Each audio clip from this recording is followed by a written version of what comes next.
Alam ka sa camera na. Laan mo mo ba? Focus tayo. Pinaisip ko din yan. Eto, banting natin nun. Alam mo na. Oo nga. Okay.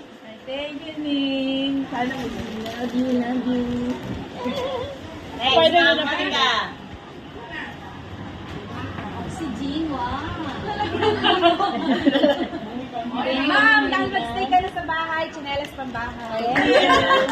Next, Ma'am Rose sa bahay, Moni. Nakatasak na. Ma'am Rowie, mamimiss mo yung pagpatay ko ng ilaw. Pinapatay mo ako ng ilaw. So, eto na gagawin mo, Ma'am Ro. Ilaw. Papaganda ka.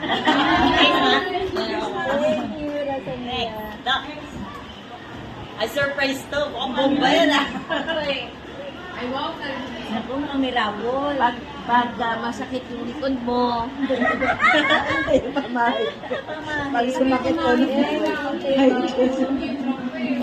sinabi pa makin.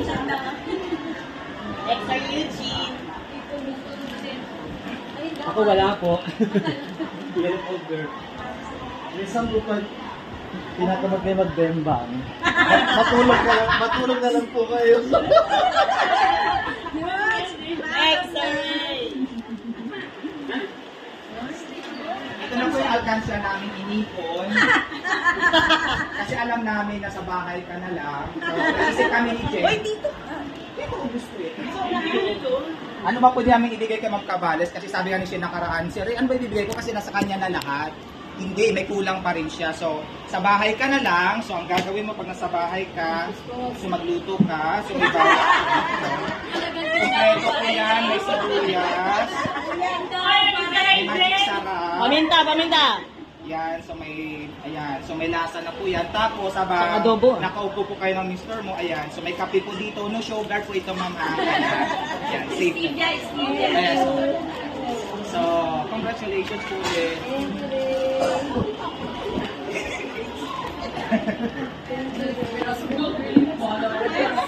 Next, Lara. Ma'am, super bigat na bigat ka na. Pwede mo ba?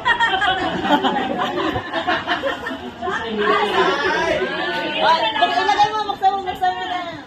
Para may ilagay niya yung mga ano niya. Wow! Steady pala eh. Si Lara. Wala. Next. Jet. Sinita ako kasi si Martila. Eto pa, ma'am. Ito po yung magbibigay liwanag sa bengbangan niyo ni Daddy. Ano yung lunch? Wait lang, naliliwanag.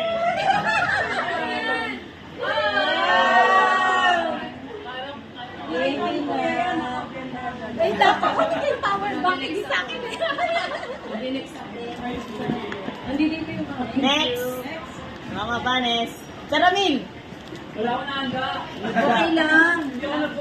Yung laptop ng DepEd. Dahil na tinulungan ako ni Tita Rowin bago pa lang ako dito na mapagaan ang aking buhay. Nagkaroon ako ng washing machine dahil sa kanya. Kaya ito ang gift ko sa iyo para lagi mo ako maalala. Lain, ito talaga. Magkaba kayo ni Kuya. Tsaka naman pag nagtitiktok ka, dito may lagay yung cellphone mo. Thank you, Billy. Ako nilalagay yung sabon. Ano ka nakakatiwala? Hey. Ay, ito ba siya? Sundo ako na anak eh. Pag malungkot ka, ma'am, nasa likod lang yung tapik-tapikin mo lang yung likod mo, ma'am. Kahit kailan ka talaga, busy ka talaga. Magsundo lang po ako. Next, eh. Kailan tas-leros tayo na rin.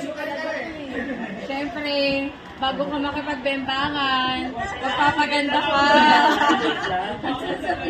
Magsusuklay ka para talagang palaban. At, ayan, pwede mo itong gamitin habang nagbebembangan. Bakit salamin?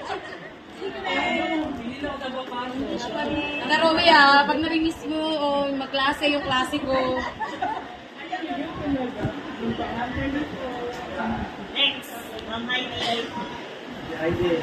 Ang dami. Mamumuwi pa ako ng provision. Dahil alam ko problema niya yung good health niya. Ito po siya. Alam mo niya. Isang kilo lang daw. Ay, ano ba?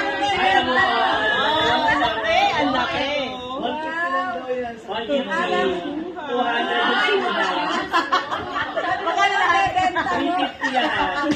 150 ano, 200. Meron pa. 60 plus. Ay, sabihin sa sumo. Handa na lang daw lahat na.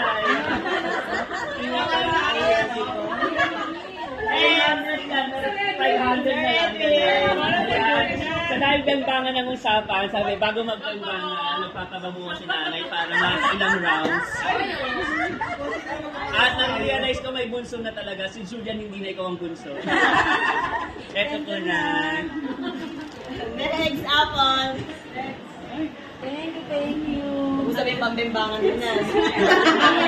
Ayan, ito po mga nagagamit niyo po pag nag-travel kayo. So, meron kayo kumawala sa ito. Thank you. Tita Romy, kasi lahat sila bengbangan siya sabi. Siyempre pagkatapos mo magbengbang, sasakit katawan mo. Kaya pangalan.